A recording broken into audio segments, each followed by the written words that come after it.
Hello viewers, आप सबका स्वागत है फिनिक्स विल लीगल चैनल में। तो आज हम जो वीडियो लेकर आए हैं वो है सिविल सूट के वो 3 वेरी रीसेंट सुप्रीम कोर्ट के जजमेंट्स जो ट्रायल एंड डिले पे है। मतलब सिविल सूट जो चल रहा होता है कोर्ट में, उसकी समय सीमा को लेकर। जो दूसरा जजमेंट होने वाला है वो डिक्लेरेशन ऑफ टाइटल, उसमें क्या प्रूव करना ज़्यादा इंपॉर्टेंट होता है। और जो तीसरा है ये डॉक्यूमेंट से रिलेटेड है कि हम कब तक डॉक्यूमेंट कोर्ट में ला सकते हैं, क्रॉस एग्जामिनेशंस को लेके, विटनेसेस को लेकर। तो ये 3 इश्यूज़ पे ये रिसेंट सुप्रीम कोर्ट के जजमेंट ला रही हूँ। अ, ये डिस्क्लेमर मैं ज़रूर दूँगी कि ऑलरेडी मैंने इन तीनों पे बहुत डिटेल वाला वीडियो अलग-अलग बनाया है, लेकिन कभी-कभी होता है ना कि हमें रिवीजन भी करने की ज़रूरत होती है। हम भूल जाते हैं कि ऐसा भी कोई जजमेंट है, जिसको हम यूज़ कर सकते हैं अपने केसेस में। साथ में ये भी बोलना चाहूँगी कि हमारा फिनिक्स पे लीगल का सब्सक्रिप्शन है। जो भी आपकी ड्राफ्टिंग रिक्वायरमेंट्स है, आपको जो भी तरह का फॉर्मेट्स वगैरह जो चाहिए होगा, वो हमारे इस पे जाकर आप फिनिक्स विद लीगल जो हमारा पेज है, सॉरी वेबसाइट जो है, वहाँ जाकर आप ले सकते हो इसका सब्सक्रिप्शन, कोई भी फॉर्मेट्स के लिए। तो चलिए वीडियो को स्टार्ट करते हैं।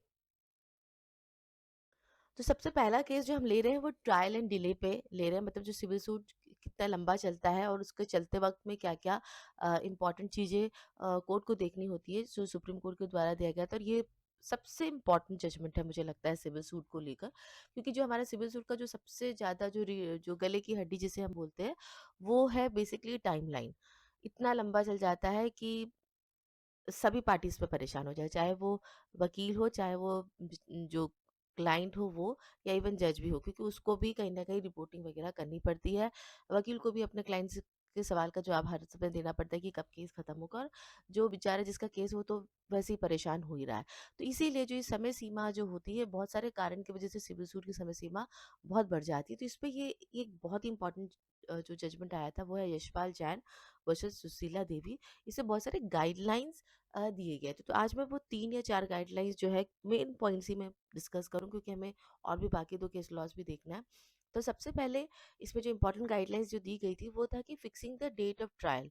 ट्रायल का मतलब होता है चाहे वो क्रिमिनल केस हो या सिविल केस हो, जब भी वर्ड ट्रायल यूज़ होता है तो उसका मतलब होता है एविडेंस, गवाही की वो बोला जाता है।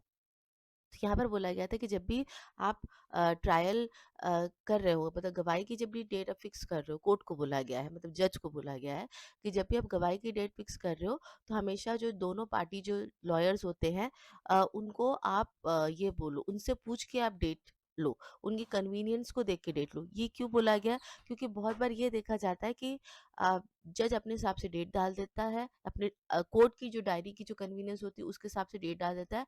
लॉयर्स उस डेट पे शायद अवेलेबल नहीं हो पाते, क्योंकि उनका और भी कहीं कमिटमेंट होता है। तो ये प्रॉब्लम को सॉल्व करने के लिए बोला गया कि आप कोर्ट की डायरी, साथ ही साथ में जो लॉयर्स की जो डायरी है, उनकी अवेलेबिलिटी है, उसको देखकर आप एक डेट डालें। यूजुअली ये क्रिमिनल केसेस में होता है, क्योंकि क्रिमिनल केस में एक बार एविडेंस स्टार्ट होता है तो वो यूजुअली डे टू डे चलता है, या एक हफ्ता का वैसा जब टाइमिंग रहती है, 1 दिन छोड़ के 1 दिन कुछ भी रहता है, लेकिन वो लॉयर के कन्वीनियंस को देखकर डाला जाता है। वही सेम प्रिंसिपल पे सिविल सूट का भी डाला गया कि लॉयर्स का भी कन्वीनियंस देखे, कोर्ट का भी डायरी का कन्वीनियंस देखे, और वो डे टू डे का हिसाब से आप फिक्स करें, ताकि कोई भी एडजमेंट गवाही के टाइम पे नहीं हो, क्योंकि गवाही सबसे ज़्यादा टाइम लेती है। और डिले अधिकतर गवाही की वजह से, 50% डिले जो सिविल सूट में जो होती है वो गवाही की वजह से होती है। ये बोला गया है पैरा 2 5 में। इसी केस में जो दूसरा बात बोला गया है, ये भी जजेस को ही गाइडलाइंस में दिया गया है। वो क्या बोला है कि as far as possible maintain the diary for ensuring that only such number of cases as can be handled on any given day for trial and complete the recording evidence so as to avoid overcrowding of the cases. देखिए, हम जब कोई भी court में जाते हैं तो हमें एक कॉस्ट टाइटल लगा हुआ मिलता है। बहुत सारे कोर्ट्स में बाहर लगा, तो आप देखते हैं एविडेंस की उसमें कम से कम 15 20 25 केसेस लगे। क्या सब सारे 15 20 25 केस का गवाही होना पॉसिबल होता है? इट्स इम्पॉसिबल, है ना। एक गवाही का ही टाइम कम से कम 1 से 1.5 घंटा चलता है। क्रॉस एग्जामिनेशन हो गया तो और लंबा जाता है। तो ज़्यादा से ज़्यादा पूरा जो कोर्ट का जो टाइम होता है, सुबह के 10 बजे से लेके शाम के 4:30 बजे तक का देखें तो मुश्किल से मुश्किल, क्योंकि खाली गवाही का ही तो काम नहीं होता, हियरिंग्स भी होते हैं, बहुत और दूसरे भी काम होते हैं। तो देखा जाए तो एविडेंस के लिए मुश्किल से एक कोर्ट में ज़्यादा से ज़्यादा 4 या 5 घंटे में मैं बहुत ज़्यादा बोल रही हूँ, ज़्यादा से ज़्यादा 3 घंटे या साढ़े 3 घंटे रहते हैं। तो साढ़े 3 घंटे में क्या 20 से 25 केसेस ले सकते हो? It's impossible. आपने डेट दे डाल दिया, वकील आ गया, गवाही है तो ऑब्वियसली वो गवाही भी आया होगा। सब परेशान होते हैं। तो उससे अच्छा आप ये करो कि एक उतना ही आप रखो जिसको आप कंप्लीट कर सकते हो। ये बहुत ही एक प्रैक्टिकल अप्रोच लेके दिया है, लेकिन इस प्रैक्टिकल अप्रोच का एक बहुत ही प्रैक्टिकल प्रॉब्लम ये है कि हमारे यहाँ पे नंबर्स ऑफ कोड बहुत कम है। अब जज कितना ही एडजस्ट करेगा बताइए? केसेस भी तो इतने सारे पेंडिंग हैं, वो कितना ही एडजस्ट करके डालेगा। दूसरा भी जो तीसरा पॉइंट आएगा उसकी वजह से जज इस चीज़ को करने में परेशानी हो सकता है। वो तीसरा चीज़ ये है कि कोई भी केसेस जो 5 साल से पुराने हैं उसका रिपोर्ट कोर्ट को मतलब हाई कोर्ट को देना होता है।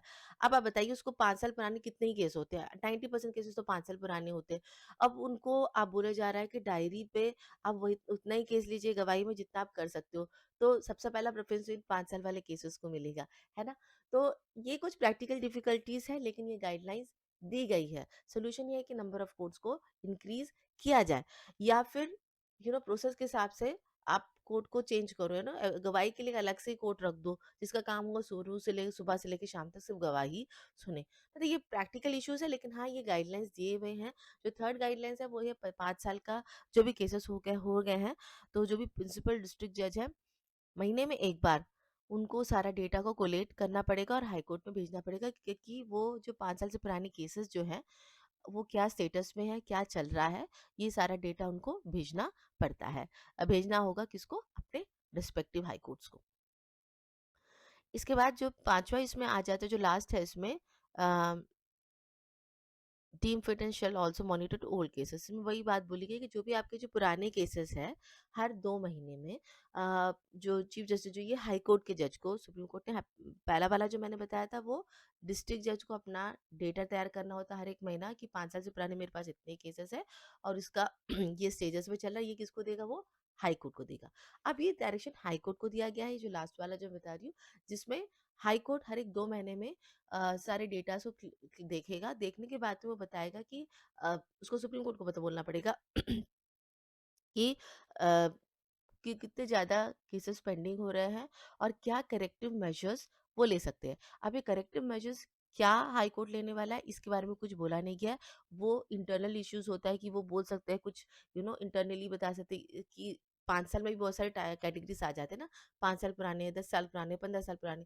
तो वो अपना एक मेजर्स दे सकते हैं कि पहले जो सबसे ओल्डेस्ट केस है आप उनको ज़्यादा प्रेफरेंस दीजिए। ये इंटरनल होता है, लेकिन ये हाई कोर्ट के जज को रिपोर्टिंग करनी होती है। तो मतलब देखा जाए तो यशपाल जानी और सुशीला देवी में अगर हम 4-5 जो सारे दे रहे हैं, तो ये करने की कोशिश की है, जो सिविल केस में जो डिले होता है, उसको कम करने की कोशिश की गई है, गाइडलाइंस दी गई है।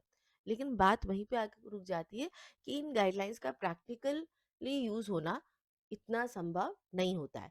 फिर आप बोले कि मैडम आप क्यों बता रहे हो हमें ये जजमेंट? वेल, मैं इसलिए बता रही हूँ कि बहुत सारे केसेस में इसका इम्प्लीमेंटेशन नहीं होता है। मतलब जजेस को रिपोर्ट देना है ये होता है, लेकिन वकीलों को भी नहीं पता होता है, ना ही लिटिगेंट्स को पता हो कि ऐसा एक जजमेंट आया है। तो अगर आपका कोई भी केस 5 साल से पुराना हो रहा है, तो आप यशपाल जैन और सुशीला देवी के केस को यूज़ कर सकते हो अपने केस में प्रोफेशनल ट्रीटमेंट लाने की। प्रोफेशनल ट्रीटमेंट मतलब डेट आपको 4 महीने की बाद की मिली, तो आप बोले नहीं यशपाल जैन और सुशीला देवी के हिसाब से तो हमारा केस 5 साल पुराना है, आप इसकी जल्दी डेट दीजिए। तो आपको जल्द डेट मिल सकता है और आप इस तरह से इस जजमेंट को अपने केस के लिए यूज़ करते हैं, चाहे वो वकील हो या फिर लिटिगेंट हो। अब हम आ जाते हैं दूसरे केस पर। जो केस नंबर 2 है वो पी किशोर कुमार वर्सेस वित्तल के पाटकर है। ये भी 2023 का है। ये सूट फॉर डिक्लेरेशन के लिए, मतलब जो डिक्लेरेशन सूट है उस पे जो सुप्रीम कोर्ट ने बोला है। इसमें बोला गया है कि in a dispute with respect to determination of title, merely pointing out that the lacuna in the defendant's title would not suffice. Just because आपने सूट पर डिक्लेरेशन डाला है प्लेंटिफ ने, आप खाली डिफेंडेंट की गलती बता रहे हो कि डिफेंडेंट के पास में सही टाइटल नहीं है, इससे ये काफी नहीं होता है आपका केस जीतने के लिए। Having instituted the suit for declaration, the burden of proof rested on the shoulder of the plaintiff, to reasonably establish the probability of better title, which the plaintiff in the present case has manifestly failed to do so. ये para 22 में बोला गया है, suit पर declaration किसने file किया? Plaintiff ने file किया। तो बर्डन ऑफ प्रूफ मतलब केस को प्रूव करने का बर्डन किस पे होता है? प्लेंटिफ पे होता है। आप खाली ये बोल रहे हो कि डिफेंडेंट का टाइटल सही नहीं है, वो अपनी जगह पे वो सही है। क्या आप ये बता पा रहे हो कि आपको क्यों क्यों टाइटल मिलना चाहिए? आपका टाइटल कैसे सही है? आप कैसे उसको प्रूव कर रहे हो कि आपके पास में उसका डॉक्यूमेंट्री एविडेंस है? आपके ऊपर में ज़्यादा हो जाए कि आप ये प्रूव करो कि आपका टाइटल ज़्यादा सही है। खाली डिफेंडेंट पे ब्लेम करने से केस आप नहीं जीत सकते हो। आपको अपना केस खुद को प्रूव करना होगा।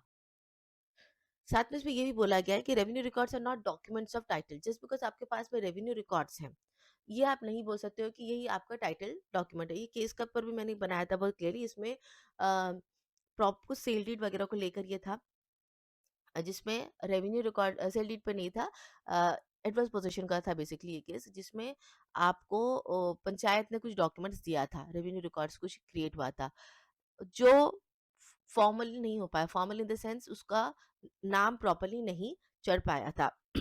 उसने खाली वो एक डॉक्यूमेंट दिखाया था जो जिसकी ऑथेंटिसिटी कोर्ट नहीं मान रहा था। तो कोर्ट ने बोला था कि आप कभी वापस कोर्ट पे चढ़े भी नहीं इसको सही करने के लिए। तो इसमें यही बोला गया था कि जो रेवेन्यू रिकॉर्ड्स है, ये आपका डॉक्यूमेंट को कंप्लीट नहीं करता, आपका टाइटल को कंप्लीट नहीं करता है। The trial court erred in decreeing the suit by placing on a higher probability प्रेडिसल द रेवेन्यू एंट्रीज।